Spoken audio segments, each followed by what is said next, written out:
Hello everyone, welcome back to AK Poly. दोस्तों, हम सब बीएमई में चैप्टर नंबर 8 की स्टडी कर रहे हैं जिसका नाम है गियर्स, और जिसका दोस्तों ये लेक्चर नंबर 3 है, जिसमें हम सब आज न्यूमेरिकल पोर्शन देखेंगे। ओके, और इससे पहले जो है दोस्तों, हमने इस चैप्टर नंबर 8 के 2 लेक्चर प्रोवाइड कर दिए हैं। यदि उसे ना देखे हों तो ज़रूर देख लीजिए, क्योंकि दोस्तों उसमें जो है आपका जो चैप्टर नंबर 8 है, इससे रिलेटेड जितने भी डिफिनेशन थे उनको हमने उसमें प्रोवाइड अच्छे से कर दिए हैं, ठीक है ना। जिसमें दोस्तों सिर्फ और सिर्फ न्यूमेरिकल बचा हुआ है, जिससे हम सब आज इस लेक्चर में पूरा अच्छे से कवर कर लेंगे। ओके, तो दोस्तों आज जो है इस न्यूमेरिकल को स्टार्ट करने से पहले हम सब एक डेरिवेशन को देखेंगे, जो कि डेरिवेशन रहेगा संयुक्त गियर ट्रेन के बारे में, ठीक है ना।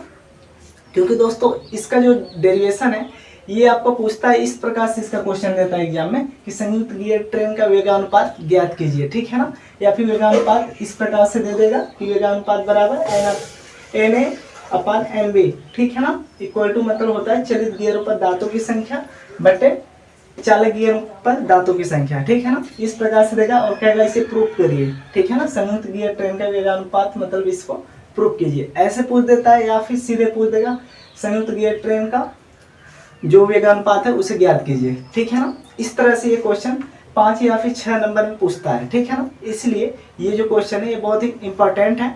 इसीलिए सबसे पहले हम सब इसे जानेंगे, ठीक है, कि कैसे इसे प्राप्त करेंगे हम सब। उसके बाद जो है हम सब न्यूमेरिकल देखेंगे, ठीक है ना। क्योंकि दोस्तों यदि आप ये अच्छे से समझ पाए इसका डेरिवेशन, तो इतना कंफर्म है कि आप जितना भी न्यूमेरिकल करेंगे वो बहुत ही आसान हो जाएगा आपके लिए, ठीक है ना। तो चलिए हम सब स्टार्ट करते हैं तो संयुक्त गियर ट्रेन से, ठीक है ना। और एक चीज ध्यान दीजिए दोस्तों, इससे पिछले लेक्चर में जो है हमने संयुक्त गियर ट्रेन के बारे में आपको बता दिया था, ठीक है ना, कि संयुक्त गियर ट्रेन होता क्या है, ठीक। इसके बारे में भी हम लोग जान चुके हैं।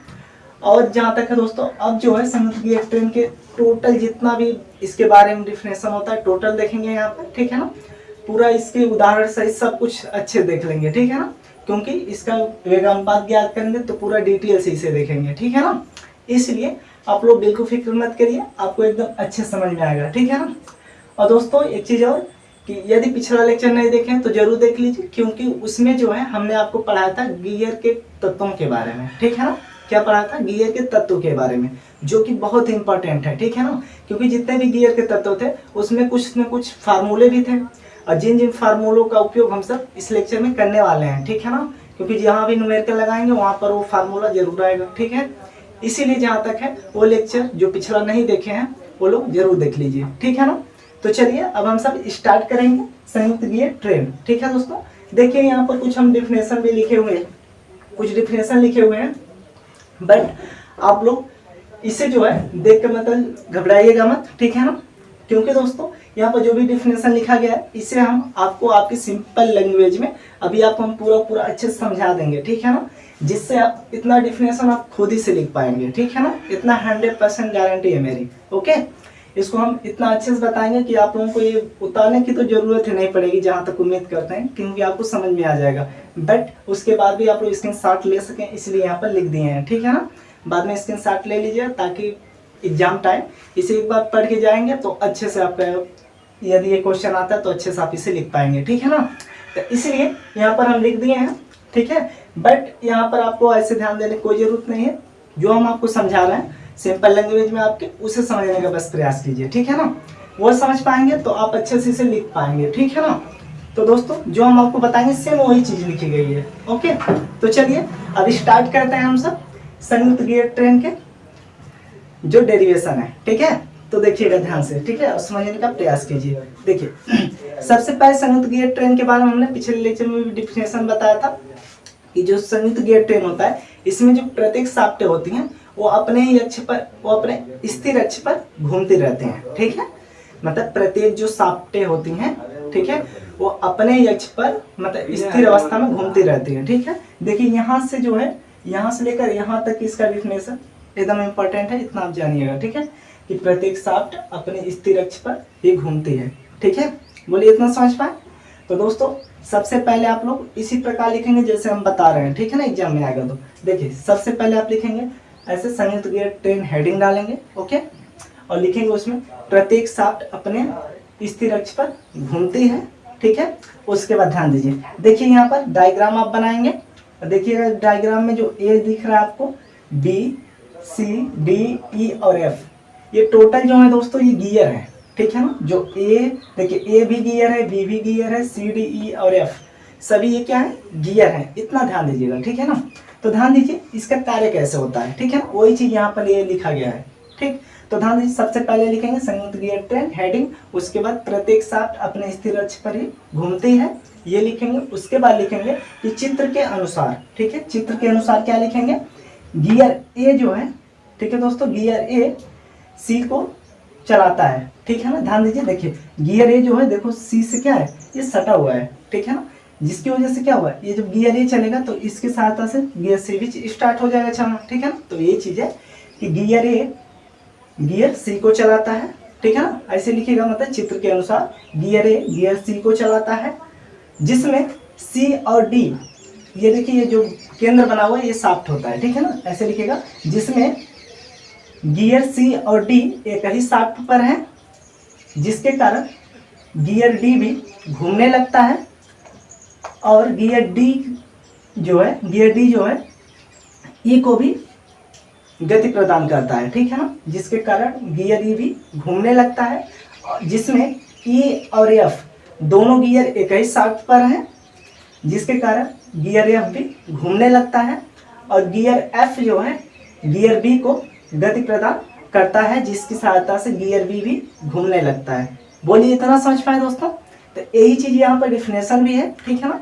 और ध्यान दीजिए, जब गियर एफ जो है बी को भी गति प्रदान करने लगता है, तो देखिए यहाँ से फिर क्या प्राप्त होगा हमें, देखिए अब जो है इससे हमें ये प्राप्त करना है कि मतलब संयुक्त गियर ट्रेन मतलब निकलेगा क्या क्या चीज, ठीक है ना, वही चीज हमें यहाँ पर ज्ञात करने के लिए ये इतना पार्ट हम लोग पढ़ रहे हैं, ठीक है ना। तो ध्यान दीजिए, देखिए सिंपल ये डेफिनेशन भी है, एक बार पढ़ लेते हैं। देखिए ध्यान से, प्रत्येक शाफ्ट अपने स्थिर अक्ष पर ही घूमती है, एक संयुक्त गियर ट्रेन दिखाई गई है, जिसमें गियर ए गियर सी को चलाता है, गियर ए गियर सी को चलाता है, और ध्यान दीजिए गियर सी तथा डी एक ही शाफ्ट पर हैं, एक ही शाफ्ट पर है, देखिए ध्यान से, अतः गियर डी भी चलता है, अतः गियर डी भी चलने लगेगा। तब जो गियर ई को चलाता है, जो गियर ई को भी चलाता है, जो डी है, ठीक है ना।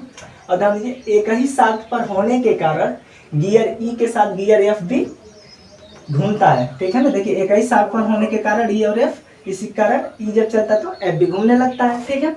और ध्यान दीजिए, जो अंत में गियर बी को गति प्रदान करता है, जो अंत में गियर बी को भी गति प्रदान करता है। और ध्यान दीजिए इसमें गियर सी डी, ठीक है, ध्यान दीजिएगा, इसमें गियर सी और डी जो है, देखिए सी और डी, ठीक है, एक ही शाफ्ट पर लगे हैं, आप तो देख रहे हैं, सी और डी क्या है, एक ही शाफ्ट पर लगे हुए हैं, इसीलिए इनको अतः इनके क्या होंगे, जो आरपीएम होते हैं, मतलब चक्र प्रति मिनट, ठीक है ना, मतलब जो आरपीएम होते हैं और घुमाव दिशाएं, ठीक है ना, दोनों समान होती हैं, ठीक है। देखिए सी और डी एक ही शाफ्ट पर होने के कारण इनके आरपीएम तथा इनकी सभी दिशाएं क्या होंगी, समान होंगी। ओके, बोलिए इतना समझ पाए। और ध्यान दीजिए, अब देखिएगा एक चीज, इन्हें संयुक्त गियर कहते हैं, ठीक है। संयुक्त गियर किसे कहेंगे, जो गियर एक ही शाफ्ट पर लगे हों और उनके आरपीएम तथा घुमाव दिशाएं समान हो, उनके हम क्या कहेंगे, उन्हीं को हम सब कहेंगे संयुक्त गियर, ठीक है ना। देखिए सी और डी एक ही शाफ्ट पर है, अतः क्या है, ई और एफ भी तो एक ही शाफ्ट पर है, तो वही चीज देखा गया। इसी प्रकार गियर ई और एफ भी संयुक्त गियर है, क्यों, क्योंकि ई और एफ भी एक ही शाफ्ट पर है, इसीलिए ये भी क्या है, ई और एफ भी संयुक्त गियर हैं। बोलिए इतना समझ पाए। तो दोस्तों यही था इसका इतना डिफिनेशन के माध्यम से, ठीक है, जिसको अब यहाँ तक आप लोग पहले लिखिएगा, ठीक है। उसके बाद जो है हम सब अभी से प्रूव करेंगे, ठीक है ना। ये आपको बताना था कि मतलब इसमें संयुक्त गियर क्या क्या निकल रहे हैं, ठीक है। तो यहाँ पर ध्यान दीजिए क्या क्या निकला, देखिए अतः इनके आरपीएम और घुमाव दिशाएं समान है, किनके किनके, सी और डी, क्योंकि एक ही शाफ्ट पर है, ठीक है ना। आरपीएम आपको बताए थे पिछले लेक्चर में कि आरपीएम किससे प्रदर्शित करते हैं, तो एन से, ठीक है। आरपीएम को किससे प्रदर्शित करते हैं, तो एन से, ठीक है दोस्तों। ध्यान दीजिए एन सी डी ये क्या है, संयुक्त गियर है, और ई और एफ भी संयुक्त गियर है, ठीक है ना। तो देखिए N C equal to N D के हो जाएगा, ठीक है ना, क्योंकि संयुक्त गियर है ना, इसलिए। और देखिए इसी प्रकार आरपीएम में इसका देखा जाए तो RPM E equal to RPM F के। बोलिए इतना समझ पाए दोस्तों। चूंकि यहाँ पर लिख देंगे आप लोग, चूंकि संयुक्त गियर हैं, संयुक्त गियर हैं, गियर हैं। देखिए यही चीज हम आपको प्राप्त करने के लिए इतना सब कुछ बताया है, ठीक है ना, ताकि ये चीज पता हो जाए, क्योंकि जो आपका डेरिवेशन है उसमें इसका उपयोग होगा भी, ठीक है ना, वहां पर आप लोग उपयोग करेंगे जिसकी वजह से हमें ये चीज प्राप्त होगा, ठीक है ना। इसलिए आपको ये बताना चाह रहे थे किस प्रकार हमें ये आया है, संयुक्त गियर कैसे निकलेगा। तो यही चीज आप ध्यान दीजिएगा, सी और डी एक ही साथ पर होने के कारण ये दोनों आपस में क्या हो जाएंगे, बराबर भी होंगे। क्यों? क्योंकि इनके आरपीएम और घुमाव दिशाएं समान होती हैं, ठीक है ना, इसलिए आपस में बराबर हो जाएंगे। इसी प्रकार ई और एफ भी आपस में बराबर हो जाएंगे, क्योंकि ये भी संयुक्त गियर है। बोलिए इतना समझ पाए। तो चलिए दोस्तों, इसे जो है हम इतना पार्ट रफ करते हैं, ठीक है ना, और इससे डेरिवेशन को समझते हैं। ओके, तो ध्यान से देखिएगा। फिलहाल दोस्तों इसे जो है एक बार आप लोग स्क्रीनशॉट ले लीजिए, ताकि इसे आप लोग बाद में अच्छे से पढ़ सकें, ठीक है। चलिए, हो गया। तो चलिए ये वाला पार्ट को दोस्तों हम ऊपर लिखते हैं, ठीक है ना, देखिए ध्यान से।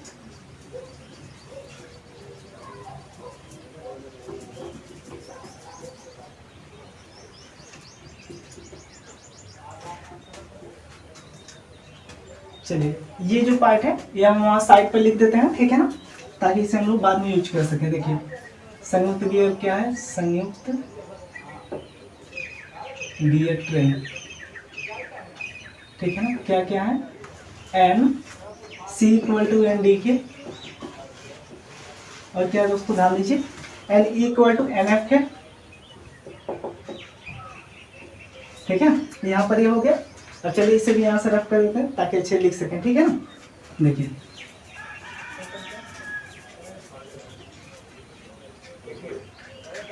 अब देखिए इसका हम लोग करेंगे डेरिवेशन, ठीक है, तो ध्यान दीजिए। तो चलिए अब सबसे पहले हम सब वेगानुपात निकालेंगे, ठीक है ना। यहाँ पर क्या लिखेंगे, तो दोस्तों इसमें हम सब क्या याद कर रहे हैं, वेगानुपात। तो यहाँ पर लिखेंगे वेगानुपात, ध्यान दीजिए, वेगानुपात, वेगानुपात, ठीक है ना। देखिए वेगानुपात लिखेंगे इस प्रकार से, क्योंकि वेगानुपात हम लोग याद कर रहे हैं। देखिए इसमें लिखेंगे कि gear A B C D E और एफ, ठीक है, क्या लिखेंगे, पहले माना, ठीक है ना, वेगानुपात याद कर रहे हैं, लिखेंगे माना gear gear A comma B comma C comma D comma E comma F में चक्र प्रति मिनट मतलब आरपीएम में आरपीएम कामा व्यास तथा दांतों की संख्या, दांतों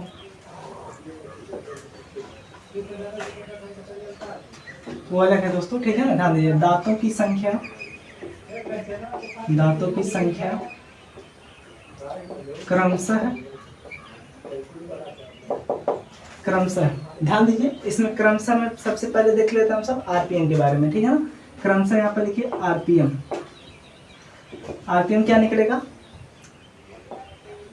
ए सॉरी दोस्तों यहाँ पर ध्यान दीजिए, आरपीएम को किससे पता से कहते हैं, एन से ना। तो देखिए लिखेंगे N A comma N B comma N C, क्योंकि डी ए गियर के लिए क्या होगा आरपीएम एन ए होगा, बी गियर के लिए एन बी होगा, सी गियर के लिए एन सी होगा, डी गियर के लिए एन डी होगा, ठीक है ना। इस प्रकार से लिख लेंगे एन डी, गियर ई के लिए एन ई, गियर एफ के लिए एन एफ। बोलिए इतना समझ पाए। अब ध्यान दीजिएगा, अब इसी प्रकार लिखेंगे हम लोग व्यास के बारे में, ठीक है ना। देखिए व्यास, देखिए इस जो व्यास है इसको जो है डी से प्रकार से करते हैं, तो डी ए हो जाएगा ए गियर के लिए, बी गियर के लिए डी बी हो जाएगा, सी गियर के लिए डी सी हो जाएगा, और डी गियर के लिए डी डी हो जाएगा, और ई गियर के लिए डी ई, और एफ गियर के लिए डी एफ हो जाएगा। बोलिए इतना भी समझ पाए। अब ध्यान दीजिए दोस्तों, अब क्या याद करेंगे, दांतों की संख्या याद करेंगे, ठीक है ना। तो किसी भी गियर में ये तीन चीजें इंपॉर्टेंट होती हैं निकालने के लिए, ठीक है ना। जो आरपीएम होता है, व्यास होता है और दांतों की संख्या जो होती है, ठीक है ना। ये तीन चीजें जो होती है ये गियर में पाया जाता है, ठीक है ना, इसलिए तीनों चीजें हम सब ज्ञात करते हैं, इतना ध्यान दीजिए। तो देखिए अब क्या याद करेंगे हम सब, दांतों की संख्या। देखिए दांतों की संख्या, ठीक है ना, दांतों की संख्या जो है इसे अज्ञात करेंगे। देखिए दांतों की संख्या दोस्तों क्या मिलेगा हमें, ध्यान दीजिए, दांतों की संख्या किससे प्रदर्शित करते हैं, तो टी से, ठीक है ना। पिछले लेक्चर में आपको बताया था, टी ए हो जाएगा, कामा टी बी हो जाएगा, कामा टी सी हो जाएगा, कामा टी डी, कामा टी ई, कामा टी एफ। बोलिए इतना समझ पाए। अब ध्यान से देखिएगा, ये इतना हमें निकल जाए क्रमशः जो आरपीएम और व्यास तथा दांतों की संख्या है जितने भी गियर के, ठीक है ना, उनकी संख्या में ज्ञात हो गई। ओके, अब देखिए अब क्या करेंगे इसमें, अब लिखेंगे, हाँ देखिए अब लिखेंगे जब ए और सी को आपस में मिलाते हैं। देखिए क्या मिला हुआ है, पहले गियर ए से सी ही मिला हुआ है ना, तो इसलिए लिखेंगे जब गियर ए को सी से मिलाते हैं, ठीक है ना, मतलब आपस में मिलाने पर, ठीक है दोस्तों ध्यान दीजिए, जब गियर ए को सी से मिलाते हैं, ठीक है ना, ए को सी से मिलाते हैं, तो देखिएगा दोस्तों क्या कंडीशन यहाँ पर बन रही है, ध्यान दीजिए। देखिए जब ए को सी से मिलाते हैं तो क्या कंडीशन बनेगी यहाँ पर, ए को सी से मिलाते हैं, तो ध्यान दीजिए। देखिए इसमें जब ए को सी से मिलाते हैं तो ए और सी गियर इन दोनों का क्या ज्ञात करेंगे, आरपीएम, व्यास और दांतों की संख्या, तीनों चीज, ठीक है ना। तो दोस्तों ध्यान दीजिए, सबसे पहले हम लोग आरपीएम ज्ञात करते हैं, तो आरपीएम को एन से प्रदर्शित करते हैं, इतना आप जानते हैं, ठीक है। तो एन, ए और सी की बात हो रही है ना, देखिए ए और सी को मिलाने पर ए क्या है, इसमें ए जो होता है ये चालक होता है, ठीक है ना, क्या होता है, चालक होता है, जिसकी सहायता से सी चलेगा। आप जानते हैं क्या है कि ए सी को चलाता है, तो जो चलाता है वो चालक होता है और जो चलता है वो चलित होता है, ठीक है ना, तो इतना ध्यान दीजिए, ये चालक होता है। तो आप लोग जानते हैं आरपीएम में हमेशा जो है, हम आपको बताए थे जब भी आरपीएम ज्ञात करने के लिए, जब आप एन ऐसे ज्ञात कर रहे थे तो यहाँ पर हम आपको बताए थे पिछले लेक्चर में, ये चालक होता है, वट्टे एन चलित होता है यहाँ पर, ठीक है ना, नीचे चलित लिखा जाता है, ऊपर चालक लिखा जाता है, बट इसके इक्वल जो होता है दांतों की संख्या और व्यास की संख्या, जस्ट इसका उल्टा होता है, ठीक है, क्योंकि ये आरपीएम के द्वारा ये चलते हैं, ठीक है। देखिए उसमें मान लीजिए यहाँ पर दांतों की संख्या हो गई, तो उसमें यहाँ पर क्या होता है, यहाँ चलित होता है ऊपर, और नीचे क्या होता है, नीचे चालक होता है, ठीक है, ये चीज आपको हम बताए थे, ठीक। तो ये क्या होता है, यहाँ पर जस्ट उल्टा हो जाता है, ठीक है ना। इसमें जो होता है, इसमें चालक ऊपर होता है आरपीएम में, चलित नीचे होता है, और अन्य में क्या होता है, चलित ऊपर होता है, चालक नीचे होता है, इतना ध्यान दीजिएगा आप सब, ठीक है। तो देखिए ध्यान से, इसमें इतना हो गया। अब देखिए एन, देखिए ए सी को मिला रहे हैं तो एन ए अपान क्या हो जाएगा, एन सी। बोलिए इतना समझ पाए, एन ए मतलब चालक है, एन सी क्या है, चलित है, ठीक है। और ध्यान दीजिए इसके इक्वल करेंगे क्या, देखिए अब देख लेते हैं हमसे दांतों की संख्या को, ठीक है ना। तो दांतों की संख्या को टी से प्रदर्शित करते हैं, तो टी, आप लोग आपको बताया अभी कि जो टी होता है मतलब आरपीएम को छोड़कर दांतों की संख्या और व्यास जो होता है उसमें चलित ऊपर होता है, ठीक है। चलित इसमें क्या है, सी है ना, देखिए चालक ए है जो चल रहा है, और जिसकी सहायता से मतलब जो चल रहा है मतलब सी जो है, ठीक है ना, ए की सहायता से चल रहा है ना, तो ये क्या है, चलित है, इसलिए यहाँ पर क्या लिखेंगे, सी हो जाएगा, ठीक है, T C upon T A मतलब चालक, ठीक है ना।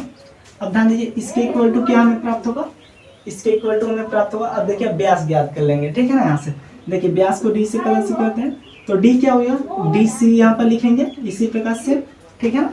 देखिए यहाँ पर चलित जो दांतों की संख्या होता है, व्यास, इन दोनों में क्या होता है, चलित ऊपर होता है, ठीक है ना, ये चीज आपको बता रहे हैं, ठीक है। इसको बहुत ध्यान दीजिएगा दोस्तों, ठीक है ना, भूलिएगा मत। ये चीज क्या होता है, केवल आरपीएम में चालक ऊपर होता है, अन्य सभी में चलित ऊपर होता है, बस इतना ध्यान दीजिएगा ये बात, ठीक है ना। तो देखिए यहाँ पर क्या हो जाएगा, यहाँ पर ए हो जाएगा, बोलिए इतना समझ पाए। इसे इक्वेशन 1 मान लीजिएगा, मतलब समीकरण नंबर 1, ठीक। और ध्यान दीजिए अब लिखेंगे इसी प्रकार,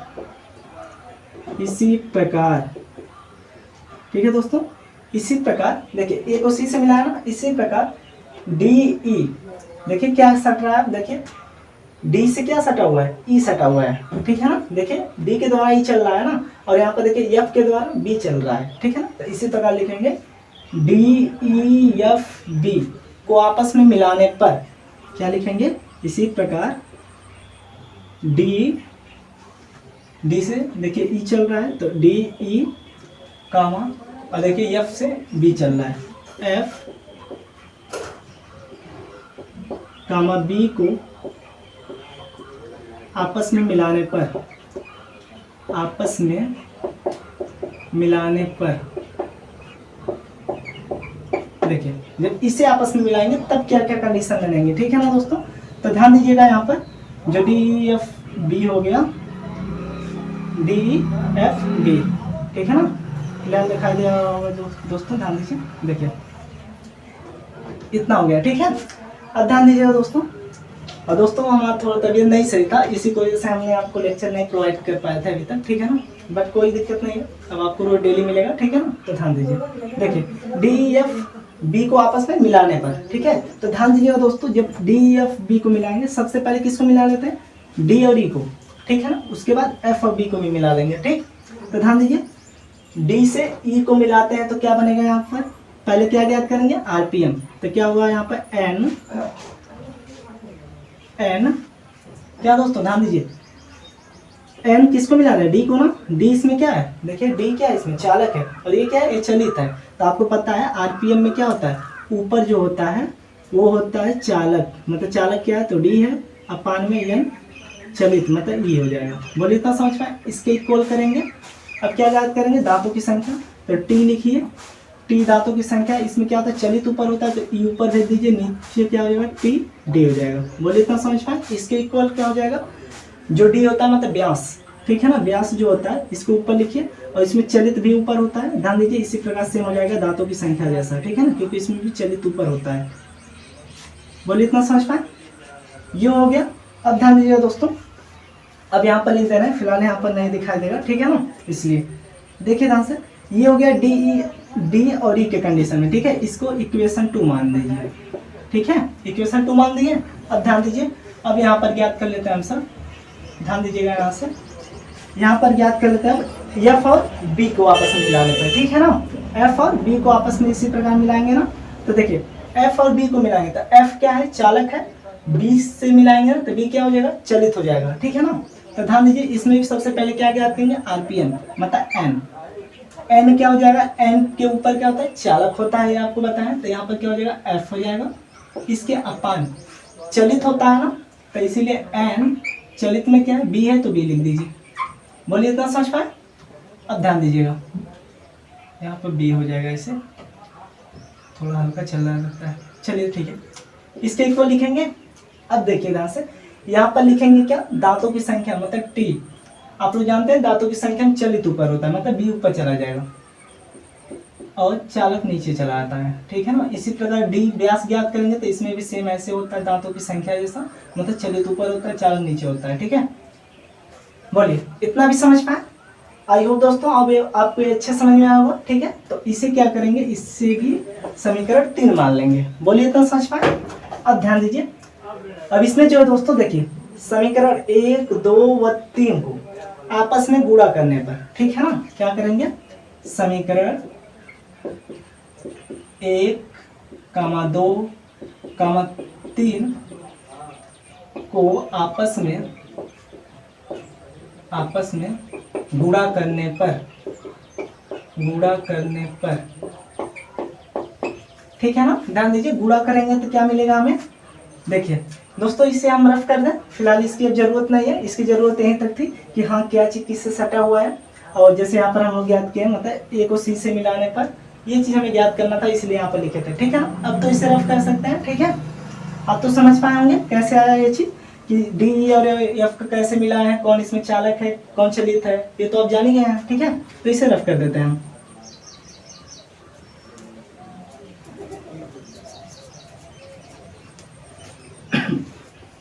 देखिए अब हो गया ना, समीकरण 1, 2, 3 को आपस में गुणा करने पर। एक चीज ध्यान दीजिए दोस्तों, देखिए जो ये वाला पार्ट है मतलब आरपीएम वाला जो पार्ट है, सबसे पहले इसका साइड का हम सब गुणा कर लेते हैं आपस में, ठीक है ना। तो ध्यान दीजिए क्या क्या है, N A upon N C, क्या है दोस्तों, N A upon N C हुआ, इसके गुणा कर रहा है ना, तो गुणा लगाइए। अब देखिए ये वाला एन डी अपान एन ई, एन डी अपान एन ई, ये भी बोलिए समझ पाए, एन डी अपान एन ई। अब देखिए गुणा किसका करेंगे, यहाँ पर करेंगे एन एफ अपान एन बी, इतना भी समझ पाए। अब देखिए इसके इक्वल करेंगे, अब इस वाले पार्ट का हम सब आपस में मल्टीप्लाई करेंगे, ठीक है ना। और दोस्तों एक चीज ध्यान दीजिएगा, यहाँ पर देखिए ये चलित होता है, ये भी चलित होता है, ठीक है ना, बल्कि ये दोनों क्या है, आपस में बराबर है, ठीक है ना। आप लोग यही सोच रहे होंगे ना कि सर जब ये बराबर है टोटल तो इसे लिखने की क्या जरूरत है। एक चीज तो हम जैसे समीकरण 1 2 3 को तो आपस में गुणा करना है, तो हम लोग इसका तो गुणा कर ही रहे हैं। देखिए जैसे आरपीएम का गुणा कर ही रहे हैं, बट यहाँ पर आरपीएम इसके बराबर है, ये इसके बराबर है, यही समझ रहे हैं ना कि इसके बराबर हो तो सिर्फ आरपीएम का गुणा कर दीजिए, हो जाएगा टोटल, क्योंकि ये सभी इसके बराबर है। बट ऐसा नहीं है दोस्तों, ध्यान दीजिएगा एक चीज, देखिए जो आरपीएम है इसमें देखिए ऊपर चालक होता है, नीचे चलित होता है, बट दांतों की संख्या और व्यास में क्या होता है, चलित ऊपर होता है, चालक नीचे होता है, ठीक है ना। तो इसलिए क्या है कि ये दोनों आपस में तो बराबर हैं बट इसके बराबर नहीं है, ठीक है ना, इसलिए इसका टोटल हम अलग मल्टीप्लाई कर दें, इसके इक्वल लिखेंगे। अब देखिए ये इसके बराबर हो सकता है क्योंकि ये चलित है, ये भी चलित है, ये चालक है तो चालक है, ठीक है ना, और सिंपल ये सब आपस में बराबर भी हैं, ठीक है ना, इसी की वजह से ये आपस में बराबर हो जाए, बट इसके बराबर नहीं होगा, ठीक है ना, ध्यान दीजिए, क्योंकि देखिए चालक और चलित में अंतर हो जाएगा यहाँ पर, ठीक है ना। तो इसलिए देखिए ये दोनों आपस में बराबर है, इसलिए केवल दांतों की संख्या हम सब ज्ञात कर लेते हैं, व्यास को नहीं लिखेंगे, ठीक है ना। तो ध्यान दीजिए, देखिए इसमें गुणा करिए, क्या है पहला क्या है T C upon T A, गुणे करिए। दूसरे में क्या है टी ई अपान टी डी, टी ई अपान टी डी, गुणे करिए। टी बी अपान टी एफ, टी बी अपान टी एफ, बोलिए इतना समझ पाए दोस्तों। अब जो व्यास वाला पोर्शन है इसे हम लोग नहीं लिखेंगे, ठीक है, आपको बता दिया ना, क्योंकि ये क्या है, ये चलित है, ये भी चलित है, ये चालक है, ये भी चालक है, और सिंपल आपस में बराबर भी है, इसलिए इसके बराबर हो जाएगा, इसके बराबर हम मान के इसे छोड़ देते हैं, ठीक है ना, इसे नहीं लिखते हैं। अब ध्यान दीजिए एक चीज, इतना प्राप्त हुआ आपको, ठीक है, और इसे जो है हम समीकरण 4 मान देते हैं, इक्वेशन 4, बोलिए इतना समझ पाए। अब ध्यान दीजिए दोस्तों, जब इसे इक्वेशन 4 मानेंगे तो हमें ये चीज पता है क्या, चूंकि क्या पता है, संयुक्त गियर ट्रेन बराबर क्या पता है दोस्तों, ध्यान दीजिए, संयुक्त गियर ट्रेन बराबर एनसी अपान एन डी, ये चीज पता है ना हमें, और क्या है काम लगाइए एन ई अपान एन एफ, ठीक है ना, एन ई अपान एन एफ, ये चीज हमें पता है, ठीक है ना। इसीलिए यहाँ पर क्या होगा, इसीलिए देखिए अब यहाँ पर इसका मान रख दीजिए, ठीक है ना, ध्यान दीजिएगा, इतना हमें पता है, इसीलिए क्या हो जाएगा, यहाँ देखिए या नहीं आना, यहाँ पर या नहीं लिख दीजिए, हो गया। अब एनसी की जगह पर एन डी आप लिख सकते हैं, ठीक है ना, एनसी के अपान पर एन डी लिख दीजिए, ठीक है, गुणे करिए गुणे। अब देखिए एन डी यहाँ पर है तो एन डी रहने दीजिए ऐसे, या नहीं है तो एन ई बराबर एन एफ होता है तो एन एफ लिख दीजिए, ठीक है, एक चेंज करिए केवल सिर्फ, गुणे एन एफ अपान एन बी, बोलिए इतना समझ पाए। अब ध्यान दीजिए, इसके इक्वल टू ये हो जाएगा T C upon T A गुणे टी अपान टी डी गुणे टी बी अपान टी एफ, बोलिए इतना भी समझ पाए। अब देखिएगा दोस्तों, इससे से कैंसिल हो जाएगा और इससे ये कैंसिल हो जाएगा, ठीक है ना। अब बचेगा क्या यहाँ पर, ध्यान दीजिए, यहाँ पर बच जाएगा आपका N A upon N B, ठीक है ना, N A upon N B बचा केवल सिर्फ और सिर्फ इक्वल टू, यहाँ पर क्या बचेगा T C upon T A गुणे टी ई अपान टी डी गुणे टी बी अपान टी एफ, बोलिए दोस्तों इतना भी आप समझ पाए। तो यही होता है इसका वेगानुपात, जो संयुक्त गियर ट्रेन का वेगानुपात होता है यही होता है, इसको हम लोग सिंपल में लिखते हैं ऐसे कि वेगानुपात equal to N A upon N B, यही प्रूफ करना था ना हमें, देखिए यही प्रूफ करना था ना, वेगानुपात N A upon N B equal to, ये क्या होता है गियरों पर दांतों की संख्या, ठीक है ना, गियरों पर दांतों की संख्या दांतों की संख्या का गुणा। ठीक है, देखिए दांतों की संख्या का टोटल गुणा हो रहा है ना, तो यही चीज हमें प्रूफ भी करना था। देखिए क्या प्रूफ करना था, यही ना। और देखिए नीचे भी लिखेंगे गियरों पर, दोस्तों यहाँ पर क्या होता है, यहाँ पे चलित होता है, ठीक है ना, ऊपर ऊपर चलित लिख दीजिएगा कि चलित गियरों पर दांतों की संख्या, और यहाँ पर चालक गियरों पर दांतों की संख्या, दांतों की संख्या का गुणा, ठीक है ना, संख्या का गुणा लिख देंगे। ओके, बोलिए इतना समझ पाए, इसी प्रकार लिख दीजिएगा आप लोग। देखिए ये हमें प्रूफ करना था मतलब, ठीक है ना, आप लोग यहाँ पर लिख के छोड़ दीजिएगा यहाँ पर, ठीक है ना, यहाँ पर आप लिख देंगे प्रूव्ड, PROVED, ठीक है ना, सेम यही चीज निकला आपका। हमें ज्ञात क्या करना था, वेगानुपात, मतलब NA/NB बराबर चलित गियरों पर दांतों की संख्या का गुणा अपान में चालक गियरों पर दांतों की संख्या का गुणा, ठीक है ना। देखिए जिसे हम लोग प्राप्त करने, देखिए क्या होता है, ये चलित होता है, ये चालक होता है, ठीक है ना। ये चीज देखिए टोटल क्या हो रहा है, सभी दांतों की संख्या का गुणा हो रहा है, ठीक है। ये चीज हमें ज्ञात करना था, यहाँ पर ज्ञात हो गया। और यहाँ पर देखिए वेगानुपात बराबर हमें टोटल प्राप्त हो गए, ठीक है ना दोस्तों। आई होप आपको अच्छे समझ में आ गया होगा, ठीक है। तो इतना ध्यान दीजिए, गियर ट्रेन अगर पूछे तो इस प्रकार से आपको देखकर यदि पूछ देता है तभी भी आपको यही प्रूफ करना है, या फिर कभी कभी नहीं देता है, सीधे क्या है गियर ट्रेन का वेगानुपात ज्ञात करो, तो आप लोग ऐसे ही ज्ञात कर लेंगे। बोलिए इतना समझ पाए दोस्तों। तो चलिए इसे जो हम सब रफ करते हैं और अब देखते हैं न्यूमेरिकल पोर्शन, ठीक है। तो चलिए इसे स्क्रीनशॉट ले लीजिए दोस्तों, तो इसे रफ करें। बोलिए ले लिए, तो चलिए इसे रफ करते हैं।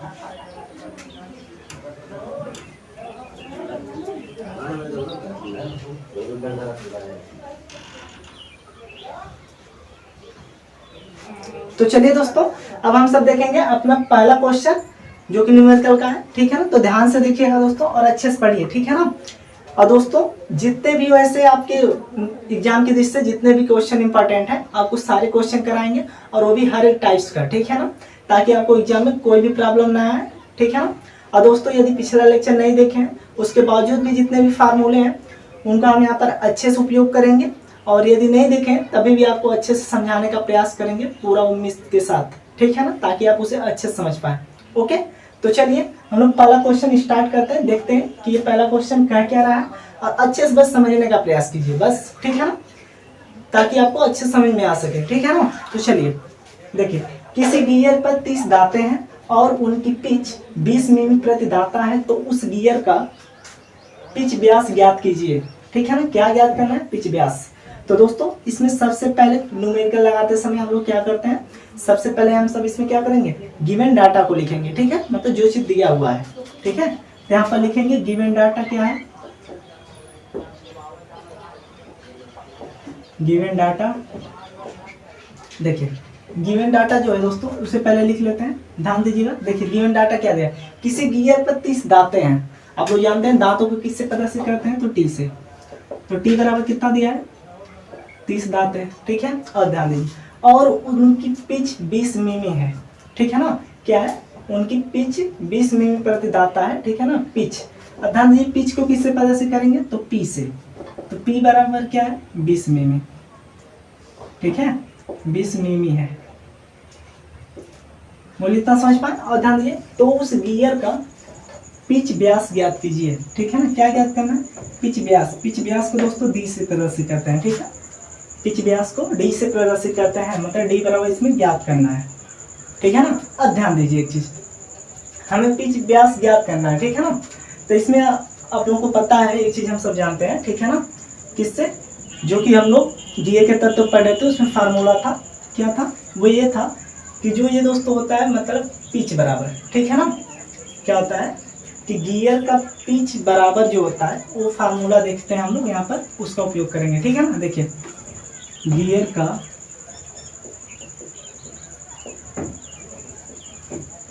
पिच बराबर, जिसे हम सब पी बराबर करते हैं, ठीक है ना, यहाँ पर पी लिख दीजिए। पी इक्वल टू जो होता है वो होता है दोस्तों हम लोग का पाई डी अपॉन टी होता है, ठीक है ना, ये होता है फार्मूला। ओके, इसीलिए आपको कहते हैं गियर के तत्वों के बारे में फार्मूला पता है, तो आप लोग यहाँ पर अच्छे से जहाँ पर जो उपयोग होगा, जो चीज़ जहाँ पर मिल रहा होगा वही उपयोग करेंगे, ठीक है ना। तो ध्यान दीजिए यहाँ पर क्या हो जाएगा, गियर का पिच का फार्मूला लगाएंगे जिसको पी से प्रदर्शित करते हैं, इसके बराबर होता है पाई डी अपन टी। ठीक है, अब ध्यान दीजिएगा यहाँ से हम लोग क्या ज्ञात करेंगे दोस्तों, देखिए यहाँ से ज्ञात करेंगे व्यास, मतलब पिच व्यास, मतलब डी बराबर तो क्या यहाँ से क्या निकल जाएगा, देखिए तो डी इक्वल टू निकल जाएगा डी बराबर, देखिए इसका इसमें मल्टीप्लाई हो जाएगा, मतलब पी गुणे टी। ठीक है, अब पान में पाई आ जाएगा, बोलिए तो समझ पाए। देखिए डी बराबर ज्ञात करेंगे तो इसका इसमें मल्टीप्लाई हो जाएगा, ये यहाँ गुणा कर रहे थे यहाँ भाग करेगा, सिंपल, समझ पाए। अब देखिए तो डी बराबर क्या निकल जाएगा यहाँ पर, देखिए पी का मान ध्यान दीजिए 20 है ना, 20 है ना, 20 मिमी गुणे टी का मान 30 है, 30 हो गया। ठीक है ना, अब पान में पाई है तो पाई लगा दीजिए। ठीक है, अब देखिए इसके इक्वल क्या आता है। ठीक है दोस्तों, देखिए एग्जाम में आपको जो है दोस्तों ये जो क्वेश्चन हल करने के लिए आप लोग कैलकुलेटर का उपयोग कर सकते हैं। ठीक है ना, यदि कैलकुलेटर है आपके पास तब। ठीक है, क्योंकि दोस्तों आपके थर्ड सेमेस्टर में भी जो है उसमें भी आपको कैलकुलेटर का बहुत ही मान्य है, सिविल इंजीनियरिंग वालों का तो एकदम मान्य है जहाँ तक, क्योंकि अधिक से अधिक उपयोग करना रहता है, जैसे बिल्डिंग ड्राइंग हुआ उन सब में अधिक उपयोग करना होता है। ठीक है ना, सोम हुआ, इन सब में बहुत अधिक उपयोग है। ठीक है, इसलिए यदि आपके पास है तो इसका उपयोग कर सकते हैं, वरना आप खुद से भी कर सकते हैं। ठीक है ना, तो फिलहाल हम कैलकुलेटर से कर रहे हैं थोड़ा समय बचाने के लिए। देखिए 20 गुणे 30 इक्वल टू डिवाइडेड अपन पाई। ठीक है दोस्तों, डिवाइडेड अपन पाई कर देंगे। देखिए तब आ गया हमारा 190.98 आ रहा है। ठीक है ना, 190.98। ओके दोस्तों, तो ध्यान दीजिए 190.98 क्या आ जाएगा, मिमी। ठीक है ना, 82 हमें पता चल गया, 190.98 मिमी, दिस इज द आंसर दोस्तों। आई होप आप ये अच्छे समझ पाएंगे। ठीक है दोस्तों, तो इसी प्रकार से आपका क्वेश्चन पूछता है। ठीक है ना, तो बोलिए इतना समझ पाए, इतना ध्यान दीजिएगा। जो गियर का पिच होता है पी बराबर पाई डी अपन टी होता है, फार्मूला यदि आपको पता है तो इसे लगाने में आपको थोड़ा भी प्रॉब्लम नहीं होगा। ठीक है ना, तो बोलिए इतना समझ पाए ना। तो चलिए इसे जो आप रफ करते हैं और अगला क्वेश्चन देखते हैं। ओके ना, तो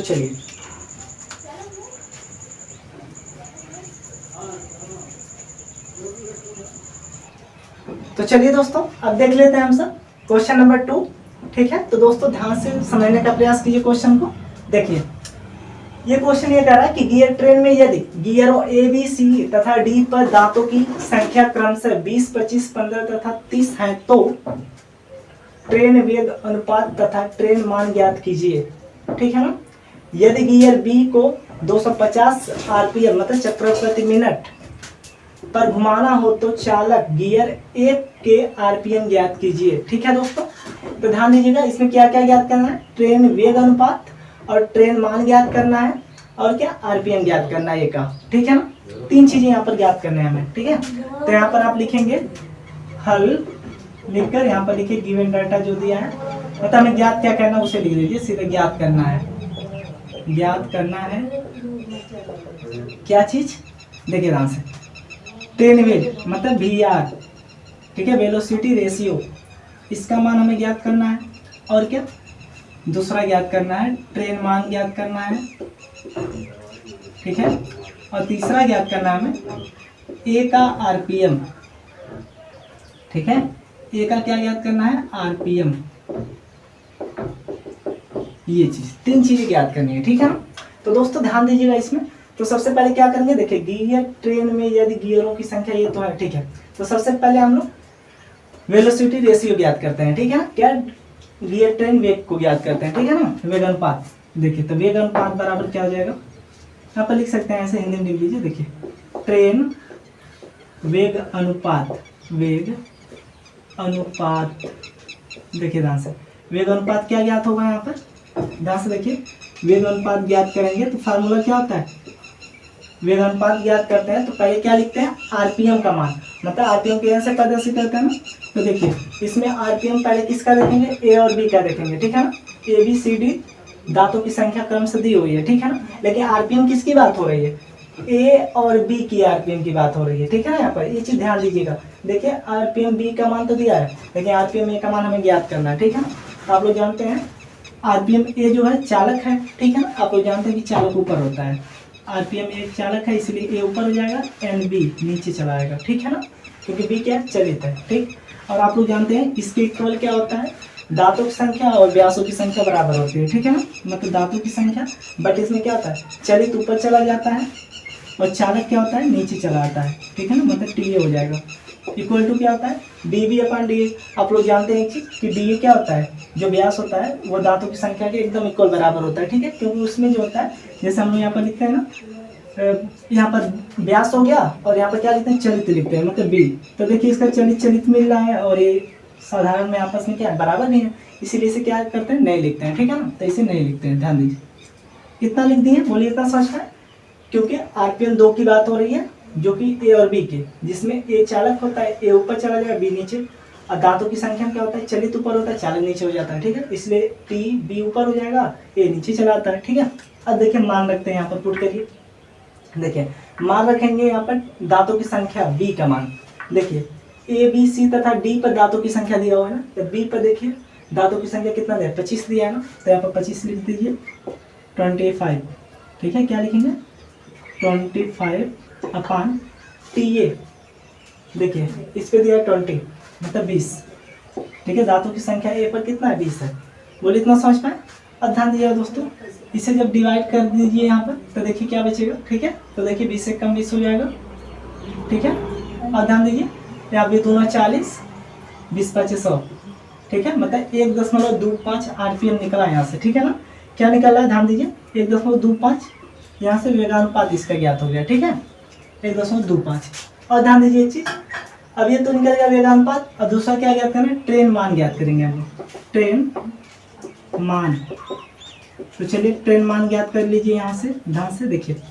ट्रेन मान बराबर दोस्तों फार्मूला होता है, वो होता है 1 वेगानुपात, वेगानुपात, ठीक है ना, 1 वेगानुपात। तो देखिए इसकी कॉल करेंगे तो 1 वेगानुपात का मान कितना आया, 1/25, ठीक है दोस्तों, 1/25, ठीक है। इससे जब डिवाइड करेंगे तो दोस्तों देखिए ध्यान से क्या आएगा, देखिए 1/25, ठीक है ना, 1 डिवाइडेड अपॉन 1.25, ठीक है, 0.8 आ रहा है, ठीक है ना। ध्यान दीजिए क्या आएगा, 0.8। बोलिए इतना समझ पाया दोस्तों। तो यहाँ से ये ट्रेन मान ज्ञात हो जाएगा। और ध्यान दीजिए एक चीज दोस्तों, आप लोग सोच रहे होंगे ना कि सर यहाँ पर सी और डी भी दांतों की संख्या दी हुई है, तो क्या उसका नहीं निकालेंगे। तो दोस्तों देखिए ध्यान से, हमें दांतों की संख्या दी हुई हो या फिर व्यास दिया हुआ हो, ठीक है ना, उससे मतलब नहीं है हमें, मतलब किससे, आरपीएम से मतलब है, ठीक है ना। क्योंकि सबसे पहले आरपीएम लिखा जाता है, आरपीएम जिसका ज्ञात करेंगे उसी का तो दांतों की संख्या और दांतों का व्यास भी तो ज्ञात करते हैं। इसलिए हमें ज्ञात किसका करना है, ए और बी का आरपीएम पूछा, तो ए और बी का ही केवल हम लोग दांतों की संख्या भी लेंगे और दांतों का व्यास भी लेते हैं, ठीक है ना। बोलिए इतना समझ पाए ना। तो ठीक है, अब ध्यान दीजिए, ये हो गया क्या, ट्रेन वेग अनुपात, ट्रेन मान, दोनों चीज ज्ञात हो गई। अब ज्ञात करेंगे क्या, चक्रों की संख्या, ठीक है ना, मतलब आरपीएम की संख्या ज्ञात करेंगे, ठीक। तो ध्यान दीजिए, इसीलिए जो है NB, ठीक है, यहाँ पर लिख दीजिए, या फिर इसे समीकरण 1 मान लीजिएगा, ठीक है ना। इसीलिए समीकरण 1 से, ठीक है, समीकरण 1 से क्या है, NA upon NB equal to क्या निकल गया, यहाँ पर टोटल मान देख लीजिए 1.25, इतना निकला ना, NA upon NB equal to 1.25, ठीक है ना, 1.25 निकल गया। अब देखिए यहाँ पर मान पुट करिए, हमें दिया क्या हुआ है, बी का मान तो दिया हुआ है आरपीएम, ठीक है ना। देखिए तो यहाँ पर निकल जाएगा NA अपान NB का मान कितना दिया है, 250 इक्वल टू 1/25, इतना हुआ।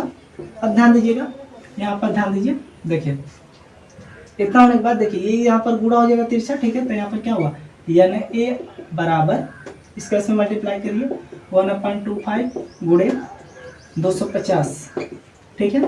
अब देखिए यहाँ से इसे ज्ञात करेंगे तो दोस्तों क्या आ जाएगा, ध्यान दीजिए, देखिए यहाँ से इसे ज्ञात करेंगे 1/25 गुणे 250 इक्वल टू 312.5, ठीक है दोस्तों, दिस इज द आंसर।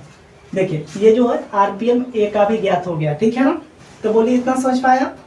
तो दोस्तों ध्यान दीजिए, देखिए सबसे पहले इसमें क्या करते हैं हम लोग, ट्रेन वेग अनुपात बराबर क्या होता है, NA/NB जिसके बराबर दांतों की संख्या और व्यासों की संख्या भी होती है सेम, बस उसमें क्या होता है, चलित ऊपर चला जाता है, चालक नीचे चला आता है, ठीक है ना, मतलब जस्ट आरपीएम का उल्टा हो जाता है। ओके, और देखिए ट्रेन मान बराबर आप लोग फार्मूला याद कर लीजिएगा, 1/वेग अनुपात होता है, यहाँ से ये चीज़ ज्ञात कर लेंगे।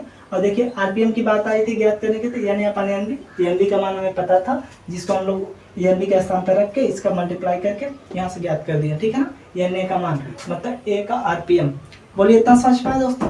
तो यही चीज़ था दोस्तों, ठीक है ना। इसे फिलहाल हम आंसर को मिला लेते हैं, ठीक है, 10.25 0.28 नहीं 0.8 आया है, ठीक है, और यहाँ पर 312.5 बिल्कुल सही है दोस्तों, ठीक है। आई होप आप इसे समझ पाए होंगे।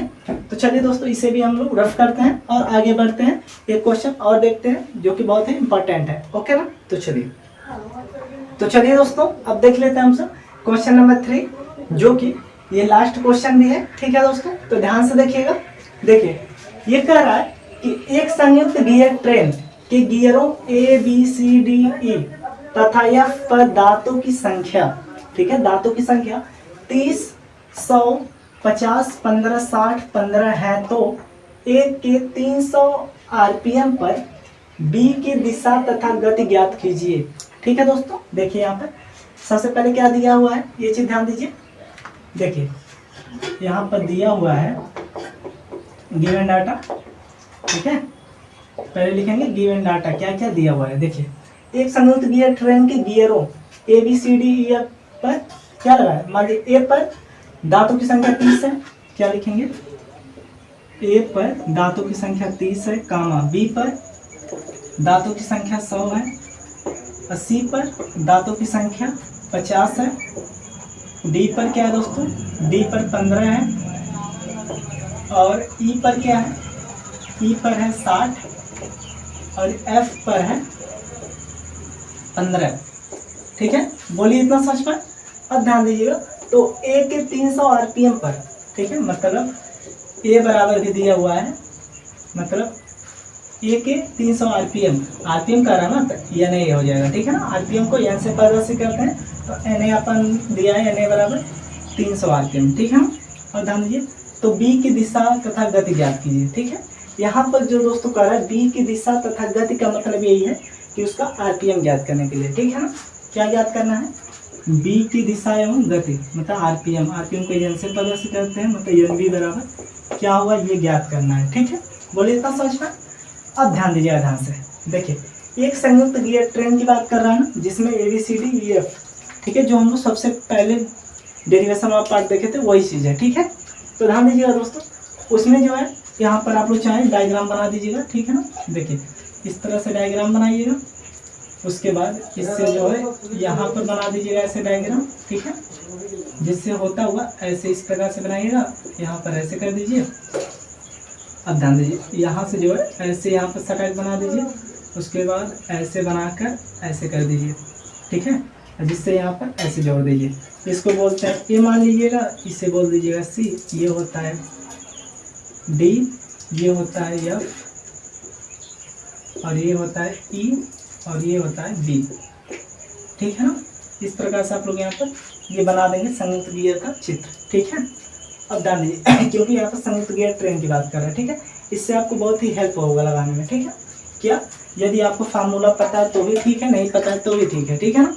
आप लोग जानते हैं संयुक्त गियर ट्रेन का फार्मूला क्या होता है, मतलब वेग अनुपात बराबर क्या होता है, वेग अनुपात, ध्यान दीजिए, वेग अनुपात बराबर होता है NA/NB इक्वल टू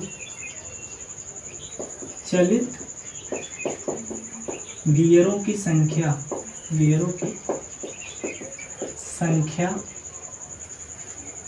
चलित गियरों पर, तो दोस्तों यहाँ पर लिखेगा चलित गियरों पर दांतों की संख्या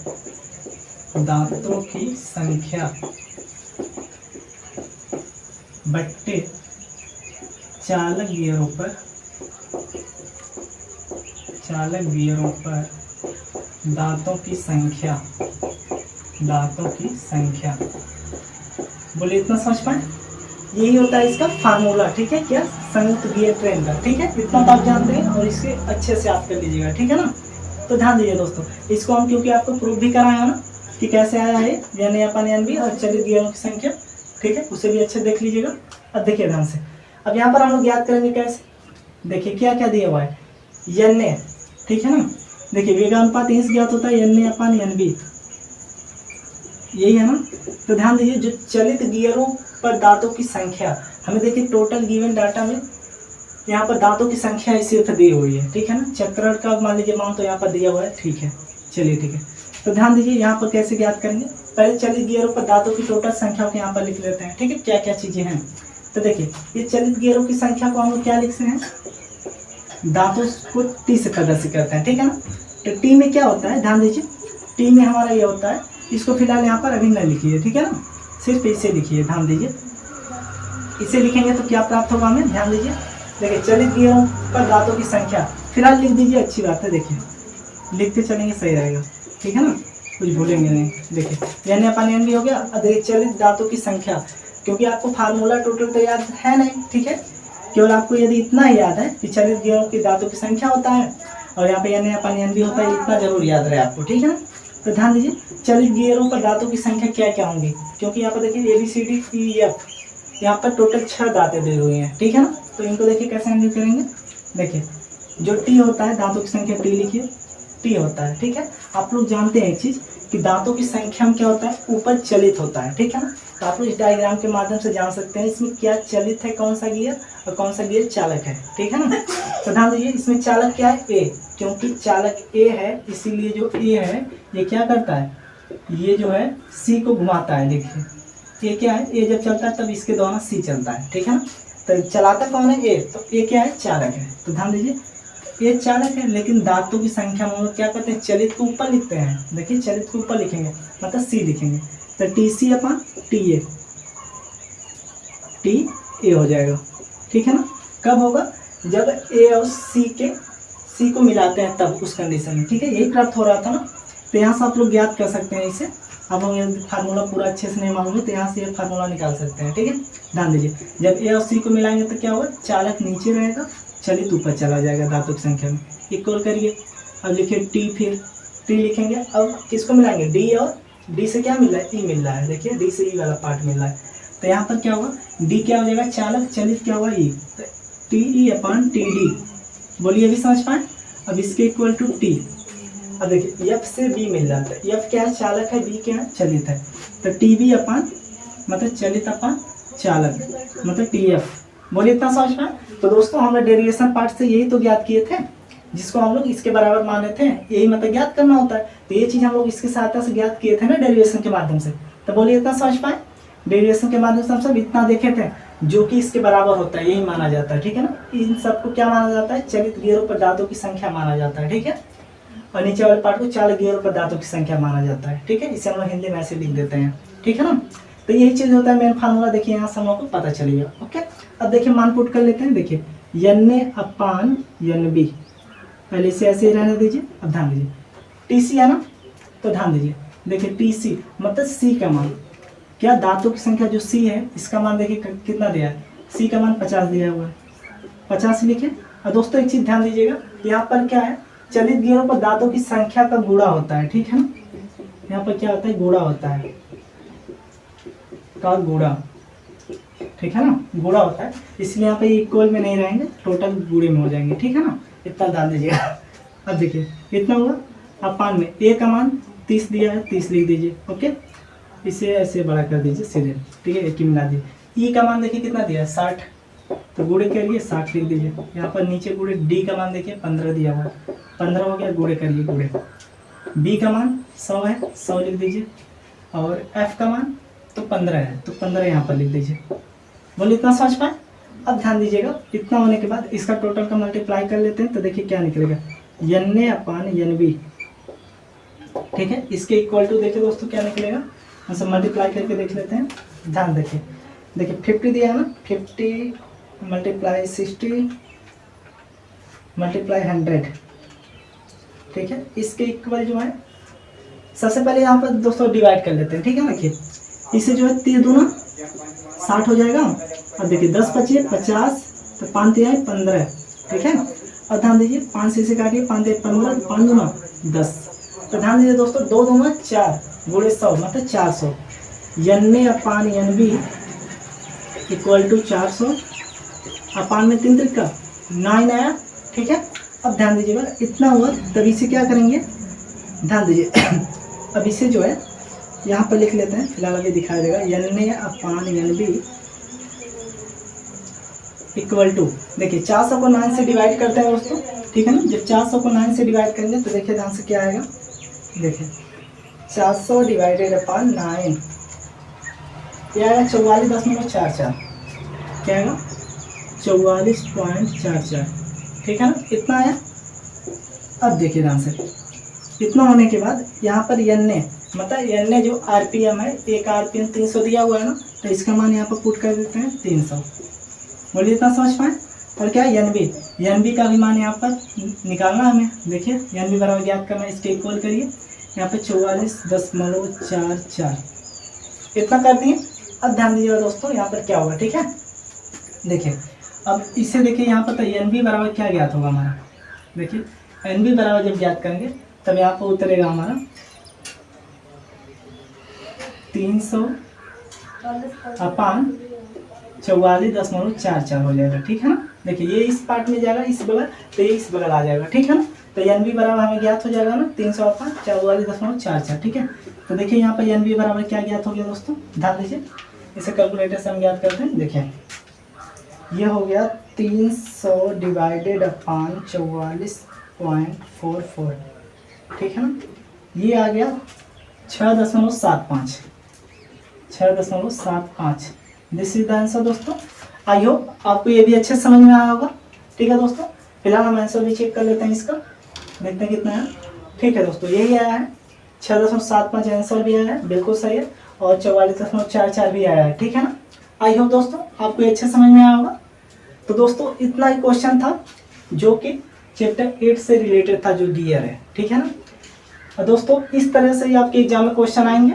आई होप अब आप उसे अच्छे से कर पाएंगे, क्योंकि दोस्तों जितना भी बेसिक चीज़ें थे वो आपको हम बता दिए, और उससे रिलेटेड सभी न्यूमेरिकल भी बता दिए हैं। ठीक है ना, तो दोस्तों तब इस लेक्चर में बस इतना ही रहेगा। ठीक है ना, और इसमें जो है हमारा पूरा जो 8 चैप्टर है ये पूरा कवर हो गया। ठीक है ना, अब अगले लेक्चर में जल्दी मिलते हैं, वो भी चैप्टर नंबर 9 के साथ। ओके दोस्तों, तब तक के लिए अच्छे से पढ़ते रहिए। जय Hind, bye bye, take care.